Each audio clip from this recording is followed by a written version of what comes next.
Welcome to another edition of LRMania Reviews, and today I'm going to be reviewing WWE NXT Takeover Toronto, which took place in November of 2016 in the Air Canada Centre in Toronto, Ontario, Canada, and this was the 13th NXT Takeover show, and it turned out to be a very strong show.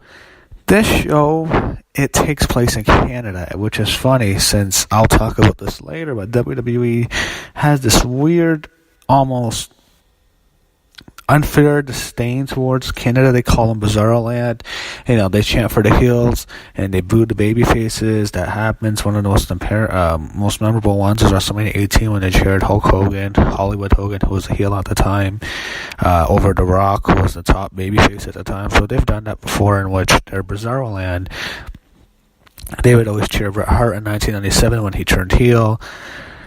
Countless times. They genuinely cheer the heel. So they are a smart crowd, or a smart crowd, as he likes to call their fans. But the thing about them is they're no different from what Chicago is. Chicago is a very smart city. They love Chicago. They blow smoke up the Chicago crowd's asses all the time. They always praise them. But in Canada, there's this thing. It's Bizarroland. They go to Philadelphia. Philadelphia is brutal. That is a nasty crowd. They go to New York City a lot, and they don't go to Toronto nearly as much and do pay-per-views nearly as much. This was, I think, the first WWE pay-per-view in Toronto, Ontario, Canada since, I think, Unforgiven 2006, which had Edge and John Cena in the main event. So that's 10 years. It's just, it's funny how they always have this thing to alienate Canada and call them Bizarroland. New York is they're a very smart crowd. The Brooklyn crowd, the Madison Square Garden crowds, all those crowds are very smart. Countless crowds. The London, England crowds are very smart. Needless to say, the crowd that really loves the most, the night after WrestleMania. Canada's Bizarroland, as Jerry Lawler likes to say. That's always annoyed me. So I kind of wanted to go into a small rant about signaling out Canada's Bizarroland. The Canadian crowds are the craziest kinds of crowds, and there's they're not the only ones. There's Chicago, New York, Philly, UK. Just countless ones that are very hardcore fans. A lot of them in the Northeast, even cities like Boston, or even a city like LA is usually more of a hardcore audience. So I just wanted to point that out. In a city like Houston, another one, WWE isn't necessary. Parts of Canada shouldn't just be called Bizarroland. So, and I am a Canadian, that's why it kind of been important to me. That's kind of always irked me the wrong way. It's if they can call all of them a bizarre city, in which they're a smart city, I don't mind that. Just they always have to call Canada one. A whole bunch of other cities in the U.S. are pretty damn extreme. So now let's talk about this show. NXT Takeover Toronto took place the night before Survivor Series. That was when Goldberg destroyed Brock Lesnar. The show, the show opens up. First of all, it's in Canada. They show highlights of some Canadian wrestlers, Edge, Christian, Bret the Hitman Hart, who they don't show that much. They show the Hart Foundation. They show Trish Stratus a lot. They show countless, several Canadian superstars. So then the show opens up, and it's in, of course, Toronto. So why not start the show with two people from Canada, which is a great idea. Great idea to start the show with two hometown boys, Bobby Roode and Ty Dellinger. So they give Bobby Roode a huge entrance. He comes out with a choir singing "Glorious," that song, "Glorious." I have that song stuck in my head whenever I see Bobby Roode now. That song is going to be stuck in my head forever. He comes out.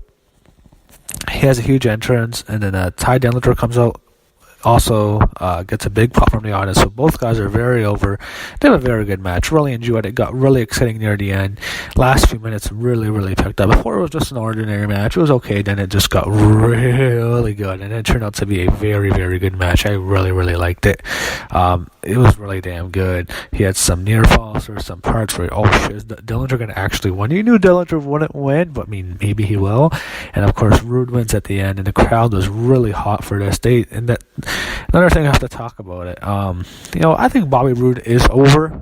The glorious thing is over, but I think Roode is also over. Ty Dellinger, I'm going to get a lot of heat for this. I'm not so sure Ty Dellinger is over. The 10 count is over. The 10 gimmick is over. And that 10 thing is so fucking annoying now. It's the new what? It's the new yes. It's the new no. It's going to be like that. Or delete. That's one of those things. 10 is one of those chants now. It's going to be around for a while. We're always going to hear it. What? Yes. What? Yes. 10. We're going to be hearing that chant for a while, and I hate when the fans chant it. It is so annoying. They chant it just to screw with the referee. When the referee's trying to count someone out, they'll chant 10 to try to mess everyone up, and it just gets really annoying. So I'm sick of that 10 count, that 10 gimmick. It is driving me nuts. Anyway, Roode and Dellinger, they have a very good match. Roode goes over. Again, really enjoyed it. After the match, Dellinger gets a standing ovation from the crowd, and I didn't really understand it too much because that wasn't Dellinger's send-off. Maybe it was because it's his home country. And another thing, Dellinger is from Niagara Falls. Roode, however, he's not from Toronto. He's from a smaller city, but they say he's from Toronto because, well, yeah, it's a well-known city. You can't be afraid. I don't even know the whole city he's from, but it's a smaller city in Ontario, and we can't say that. So, they give Dellinger a standing ovation, even though he'd stay on NXT for a few months. They made it seem like he was done with NXT. And then the next match was the finals of the second annual Dusty Rhodes Tag Team Classic. You had the Authors of Pain against TM16, which are two Australian guys. So the match was an okay match. It was a decent match, close to being good. Authors of Pain are very green, but they do have a lot of potential. They're with Paul Ellering, Akam, and Razor. I think Razor is the MMA fighter. Akam's a Samoan. He's a Samoan, I guess, dynasty. Vince McMahon loves the Samoans. We know that. But Razor, I think, has actually a real mixed martial arts background. I think he's won some fights. So the match was okay. He had a really cool spot from the shark cage, and Paul Ellering was in the shark cage. So they have another structure outside the ring which holds the shark cage up. They had one of the guys from TM16 do basically a swanton bomb from the top of the structure, which was really, really cool. It was a huge spot.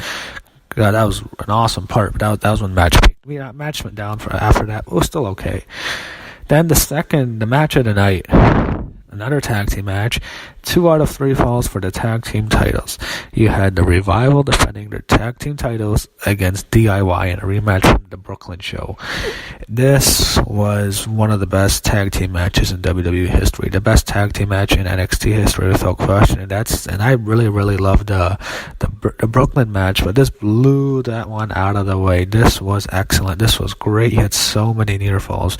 You had so many times during watching this show, man, oh shit, Revival's going to win. You actually thought they would win. They had so many false finishes, lots of roll-ups, lots of really exciting, just so many times. I really thought this was going to be it. And then the kick-out after kick-out after kick-out. This was just great. This ruled. My favorite spot in the whole match, I thought this was going to be the end for sure, was to go back, the first fall was Revival won when they hit their finisher, and then the second fall, DIY won when they hit their finisher. The third fall, there's a spot where Revival goes to hit DIY's finisher, they reverse, and then DIY hits the Shattered Machine, which is the Revival's finisher. I thought for sure it was over. They kicked it, or they broke up the pin. That was just a great spot. And DIY eventually would win with a double submission spot in the middle of the ring. That was great. This was just a great, great match. I loved it. The crowd was just super into this. They were going nuts. They were marking out like crazy. It was just pandemonium in the arena in that match. It was just a great, great match. I enjoyed it so much.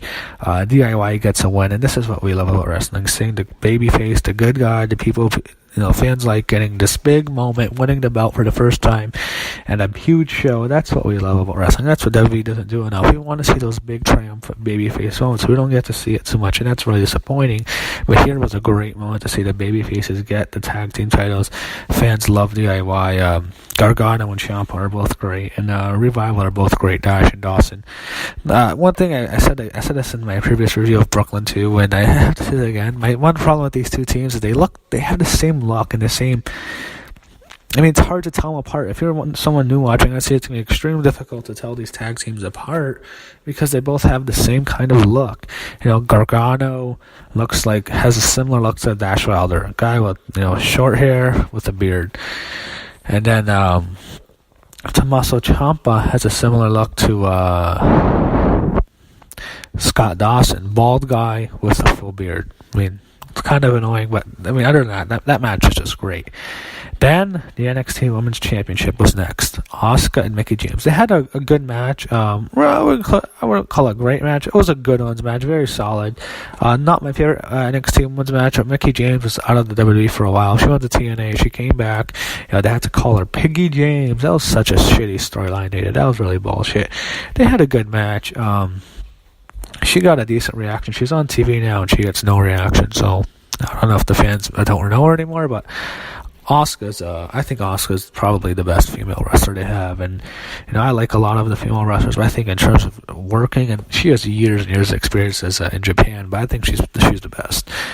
They had a good match, not a great match, a really, really good, very good match. Entertaining. Asuka wins. She gets a submission. She doesn't shake the hands at the end. We don't have to shake hands after every woman's match. That was kind of a nice refresher. I don't have a problem with that. And that was a good match. And then the main event, Samoa Joe and Shinsuke Nakamura in the rematch from Brooklyn 2, in a match when they didn't really tear the host down, even though everyone wanted them to really bad. Here in this rematch, they had the rematch. Nakamura gets a huge entrance with this these several violin players playing his theme. That was really, really cool. Then they have that was a great visual single with the violin players, and I can't wait to see Nakamura's entrance at next year's WrestleMania. That is going to be badass. I can't wait for that. And the match they had, one problem I had with the first match, there wasn't enough strong style. Here, they're doing a bit more. They try to do some shoot at first, some mixed martial arts or some boxing, kickboxing to start a match, which I liked. The crowd really isn't that into this. They're a bit quiet for a lot of the match. They're not going crazy, and that is a little bit disappointing. I thought they'd be really into this. They're not that into this, and that did hurt the match a bit.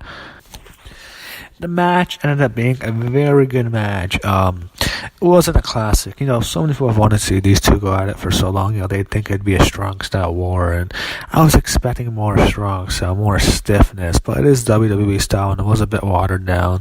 The ending was okay. I mean, they wanted to protect Nakamura, so they had Joe kick him in the balls and had him slam him on the steel steps and hit him with the muscle buster to protect Nakamura.